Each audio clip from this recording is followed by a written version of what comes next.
আসসালামু আলাইকুম। আজ আমরা তরমুজের ছিলকার হালুয়া তৈরি করে দেখাবো। তরমুজের ছিলকার হালুয়া তৈরি করতে আমি এখানে বড় সাইজের একটা তরমুজের অর্ধেক ছিলকা নিয়েছি। প্রথমে আমরা পিছনের এই সবুজ অংশটা বাদ দিয়ে টুকরো করে নিব।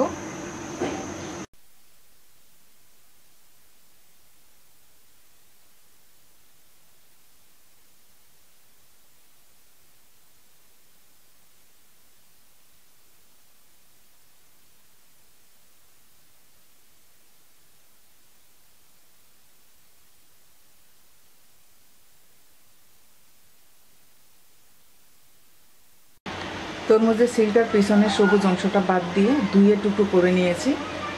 এবার আমরা এটাকে ব্লেন্ডারে দিয়ে ব্লেন্ড করে নেব।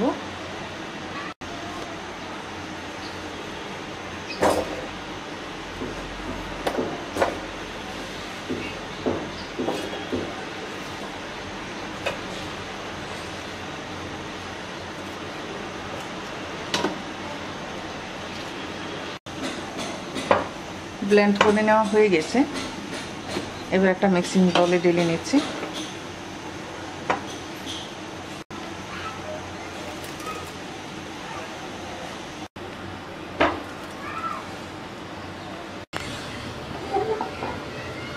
চুলায় একটা কড়াইতে দিয়ে দিচ্ছি 4 টেবিল চামচ ঘি,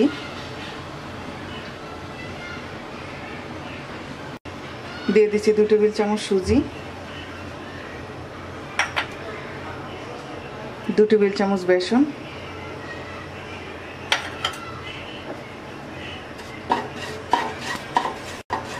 বেসন আর সুজিটাকে আমরা হালকা ব্রাউন কালার করে ভেজে নেব, একদম অল্প আছে।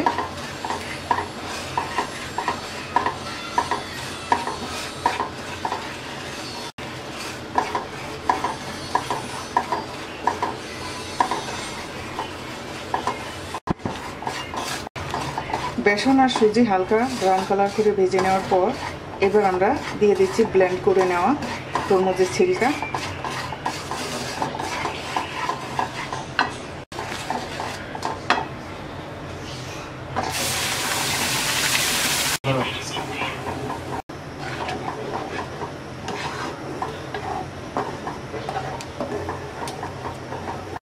এবার মিডিয়াম আছে পানিটা শুকিয়ে আসা পর্যন্ত আমরা এটাকে কিছুক্ষণ পরপর নেড়ে নেড়ে জাল দেব।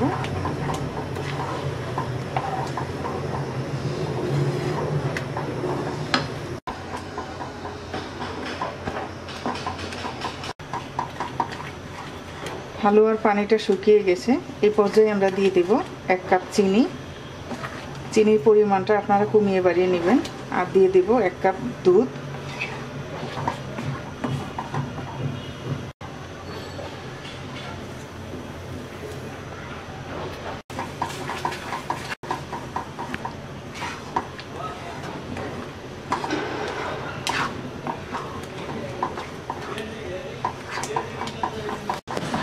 দিয়ে দিচ্ছি 1 কাপ দুধ।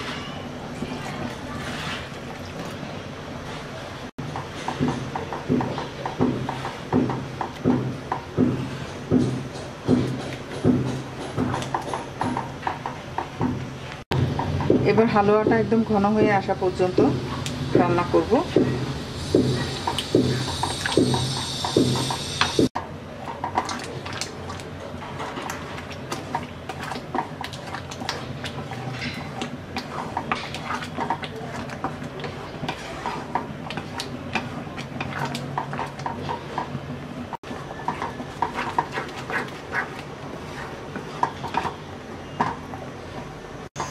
আমাদের হালুয়া ঘন হয়ে গেছে। দিয়ে দিচ্ছি 1/2 চা চামচ এলাচ গুঁড়া,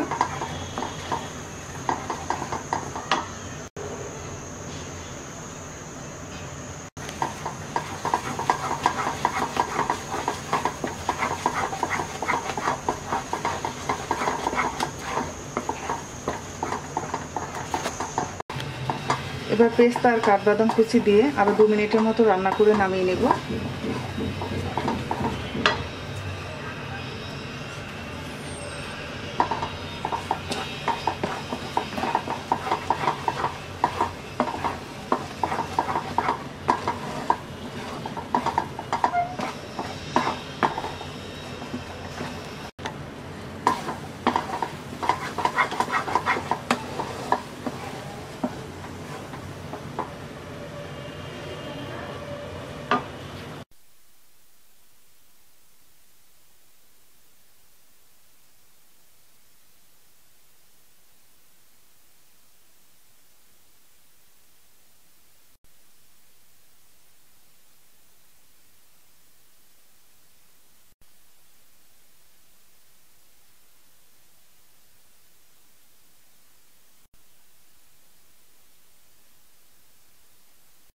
তৈরি হয়ে গেছে তরমুজের সিল্কার হালুয়া। আশা করি রেসিপিটি আপনাদের ভালো লাগবে। আজকে এই পর্যন্তই। সবাই ভালো থাকবেন। আল্লাহ হাফিজ।